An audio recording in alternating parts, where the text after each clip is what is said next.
All right, welcome back to AP World History Modern. Today we're going to be on our third day of Unit 6.2, and looking at the state building side of this topic of imperialism. And today we're just going to break down these justifications. I know I've probably already mentioned them once, but just kind of go over this in class because this is how we this is going to be connected to what we're going to be doing for an activity. All right. So we're talking about imperialism. We're talking about kind of this post 1800, really mid 1800s, into the turn of the 20th century, right? And this expansion that takes place. And so when we look at justifying, or how do you justify imperialism, or why do we even need to justify imperialism?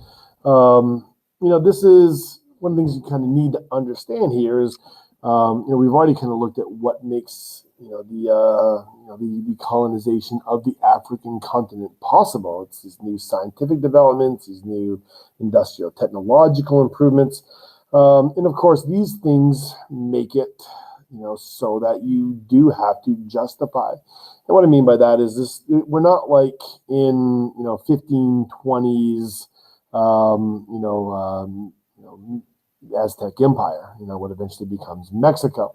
You can't have a situation where like Cortez goes in and eliminates the culture, and completely destroys the civilization, and then not have people find out of all the details of how all these things work for decades. The industrial era technology makes that reality change.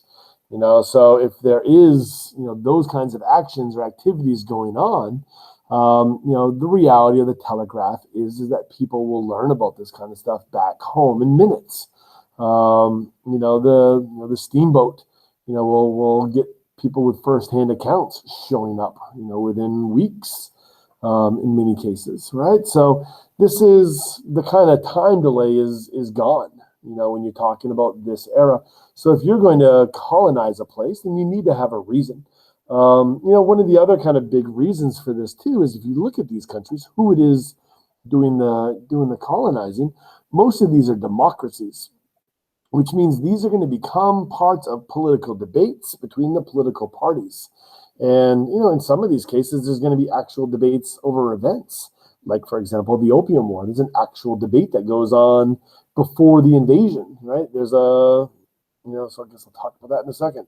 So you have to justify, you have to rationalize, you have to be able to support these decisions with evidence, because there is that political debate going on. And in addition to the free speech of the political debate, there's also free presses in a lot of these countries.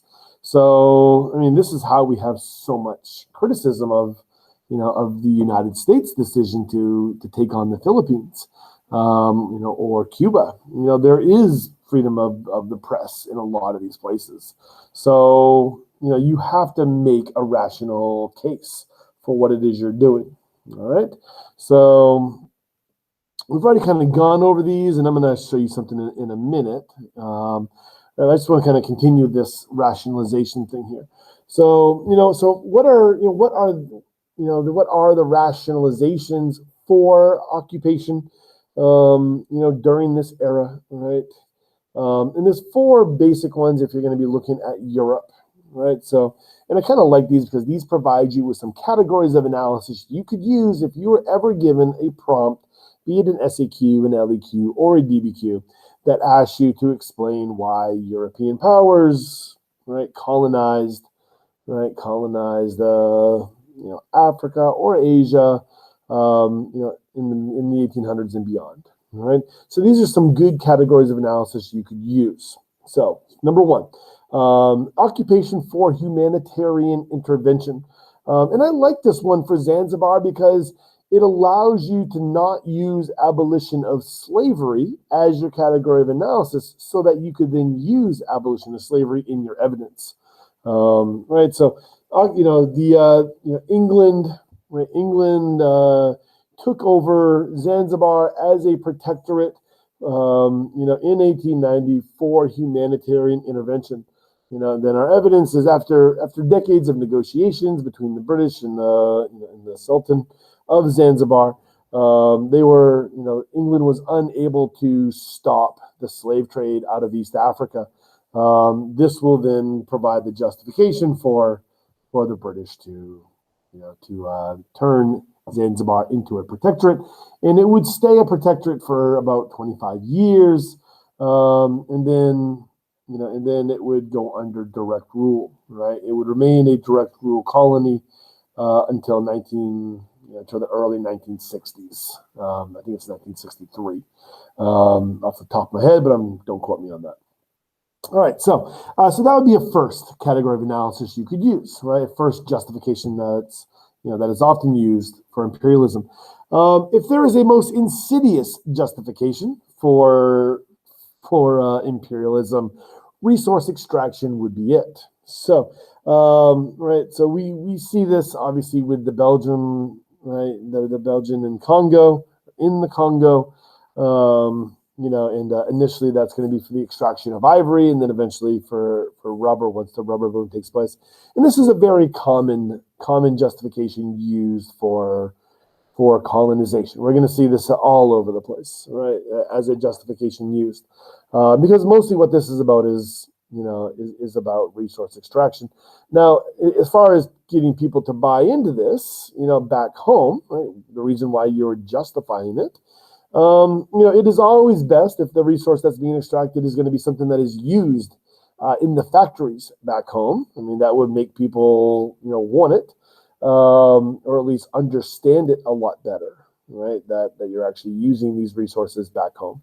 And of course, this is, the way this plays out in the late 1800s is, there's definitely a sense during this time that if you are not extracting these resources from these regions, then another European country will step up and extract. So, this provides a very common cover, right, for much of what happens during this era, right? So the examples are plentiful.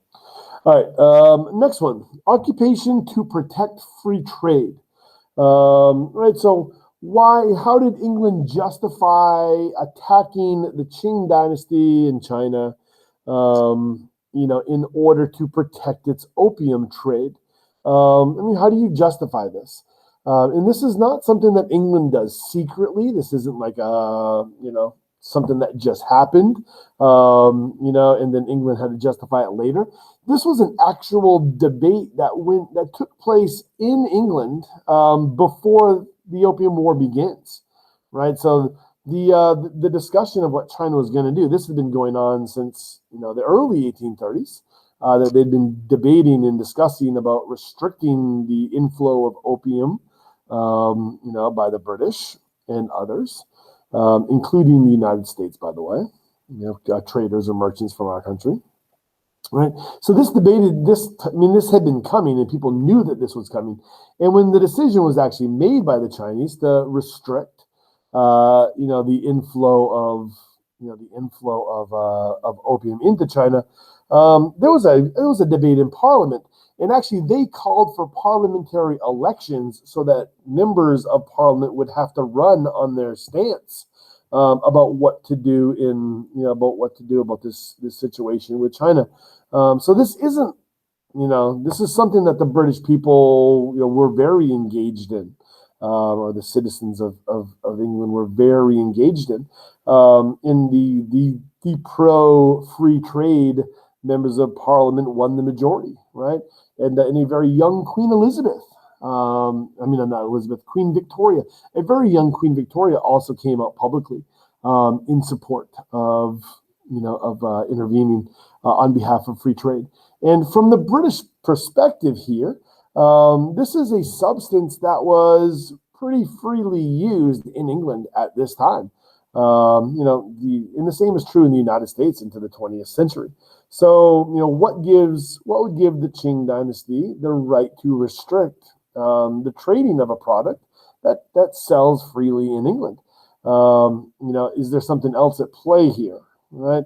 And of course, you also have the economic justification for free trade here as well, is that the British Raj, right? So And actually, I take it back, not the British Raj, because this predates the Raj. But trade coming out of the British East India Company from South Asia makes up about 20% of British GDP at this time. And a lot of that GDP is coming from the sale of opium, right? So could you imagine what would happen to your economy if all of a sudden 20% of it was stopped, removed, or even a fraction of that 20%? So this is one of those, things where it's not just about free trade per se, but it's also about the health of the economy, the overall economy, right? So we're going to see free trade being used as justifications for all kinds of actions during this time frame as well.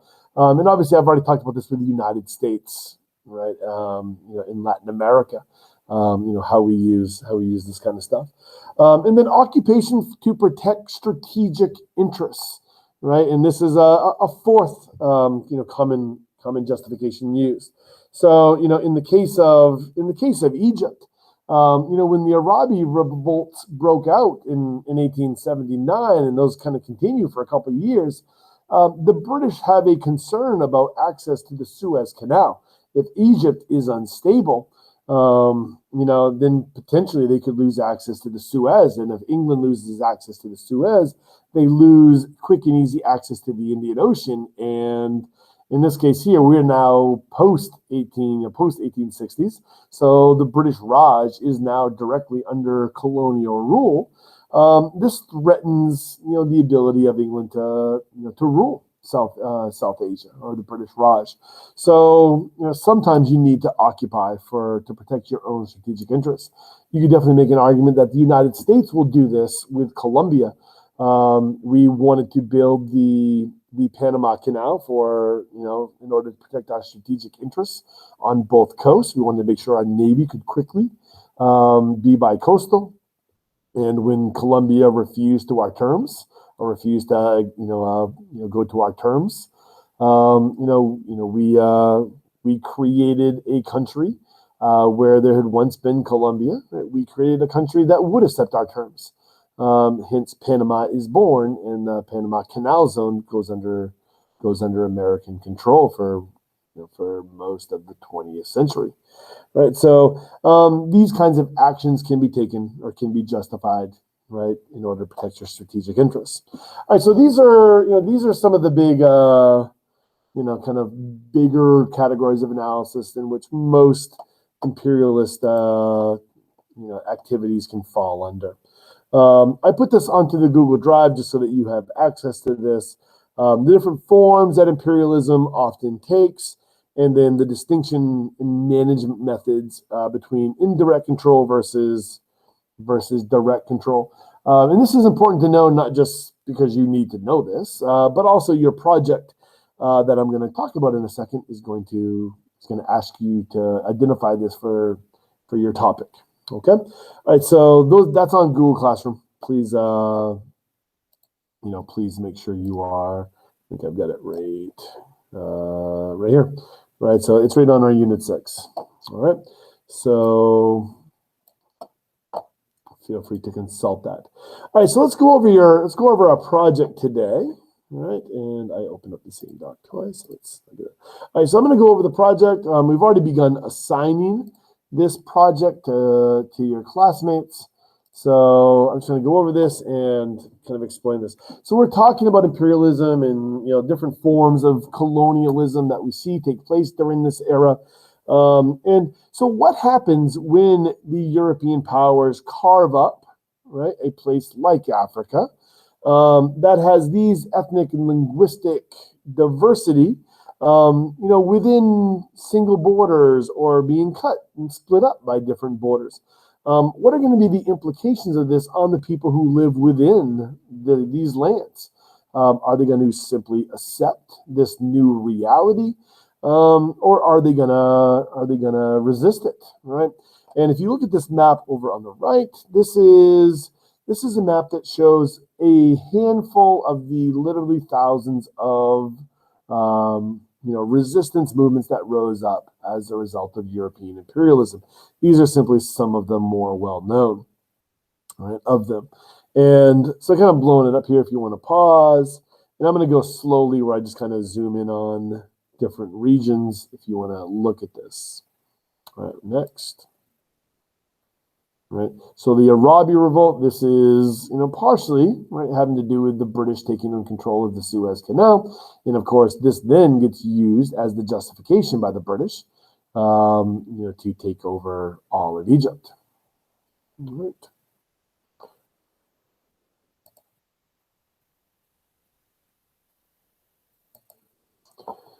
All right. So these are the project topics, and I'm going to come back and kind of talk about these in a minute. Most of the possible topics have to do with Africa, but I did provide some other topics that are out there. If you wanted to do something other than that, the ones in red are examples that are either specifically identified by the College Board in illustrative examples, or in the curriculum framework, or I have seen them before on released exams. So things that have come up in the past.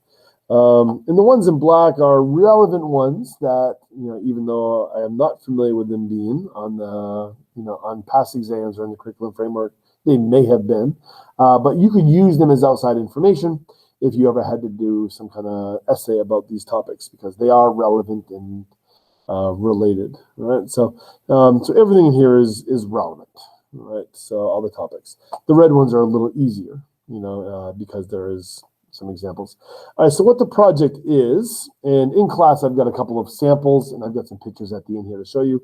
So you're doing, it's basically a research, and we're breaking it down into a giant drawing. Ooh, I actually have one right here. Right, you're doing one of these kinds of things, right? All right, so the head is so you're going to draw the leader if there is a leader. So identify who the leader is, and the head is where you're going to explain who that leader is and what their background is. If there's no individual single leader, then you're welcome to do a kind of just what a person would have looked like in that revolt. The art and literature, right? How was the resistance recorded at that time? Was it represented in the popular media? Is there any kind of newspaper article or political cartoon or recreation or artistic? Is there any artwork that was created in this location? And I am more than happy if you even find something present. The summer of 2020 did result in the kind of re-exploration of a lot of this stuff. And, so if you find something that is modern, that is representing this thing, you're more than welcome to use that as well. If you're doing a modern one, though, that's just make sure you're kind of identifying it. If you do find a piece of art or a newspaper or headline or clipping or something like that, you are allowed to print that. And if you want, you don't have to. You can recreate it, but the rest of it has to be hand drawn. But that's the one thing that I will allow you to hit print on, if that's something you want to do. All right, the legs, the labor system, economic structures within the colonies. Really, you need to figure out what the resource extraction was in the colony. And then once you figure that out, then you're going to be able to identify the labor systems that's going to be used. Political structure, this is where you use that imperialist form and management methods. From that other document I just showed you. Societal infrastructure, right? Are there ethnic and class divisions? And of course, based on the ethnic linguistic map I just showed you, in the borders map, the answer is probably going to be yes. And one of the things that the Europeans were pretty good at is not only identifying those ethnic and class divisions that existed within their colonies, but also exploiting it, like pitting one group against another. Like, for example, if you're familiar, which I know a lot of you are, with what happens in Rwanda in 1994, the Hutus and the Tutsis, that ethnic division doesn't just come out of nowhere in 1994. That is the implications of 100+ years of colonial divisions that had been fostered, by the Belgians and then later the Germans. All right. The heart, right? Beliefs and ideologies. Some of these topics are literally millenarian revolts, which are inherently religious. Others are going to use religion in order to get people to fight. How do you get people to run into a Maxim gun? Often religion is going to become a part of this justification and not justification, but it's going to be part of these resistance movements. Right. And then lastly, the feat. Is this a mass movement? How many involved? Is this a 40,000 person uprising or is it a 400 person uprising? What's the human cost of this resistance? All right. And then lastly, when you present this, what are the consequences of this? Right? Does it have a lasting resistance? What is the immediate effects? And then does this inspire other people to continue resistance? Does this inspire other events? Is your movement remembered today? Is this something that is commemorated either in the region in which it happened, or sometimes is it remembered in the colonial country itself? They may commemorate some of the stuff there. Are there public commemorations, right? Either the resistance or those who put it down. Looking at other statues, maybe to some of the famous generals in Europe or some of the famous political leaders in Europe, to commemorate this stuff, and how is that viewed today? Right. So kind of very famously, there's a King Leopold statue in Belgium. How is that making? Right? How is that faring in 2021? Right? Did that make it through the summer of 2020? Right. All right, so here's a rubric. It's a pretty simple 9-point rubric where 2/3 of it is your drawing and your presentation. The other third is like content research. Right, and then here, and you can access this on Google Classroom. This is an explanation of what the expectations are for each of the required elements. All right, and lastly for the hand.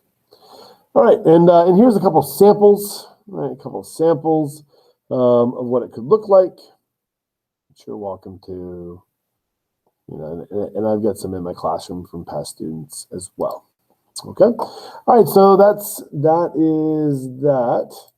And I guess since you are here, or since you're watching this as well, I also have another project that I went over in class today, and it's on Google Classroom.